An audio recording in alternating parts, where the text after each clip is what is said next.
what topics or what policy fields did you represent in Brussels? Yeah. So it's written in the European contracts that we have a common agriculture policy within the EU, but the forestry policy is in the competence of the member states. So forestry policy is done by the member states, but there are many policy fields that also influence the forest. You have the climate policy, environmental policy, you have bioeconomic, you have so many different fields of policy that influence also the forest policy. So the European Commission talks now from a shared competence in forestry policy.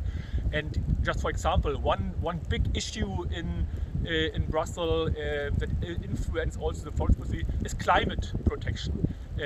Forest is a plays a big role in the protection of our climate, and so the policy from Brussels influence also our forest policy. Another example would be environment issues. You have the Natura 2000 network that also influence the forest, because many of these areas are placed in the forest and many of them in the state forest. So this is very important.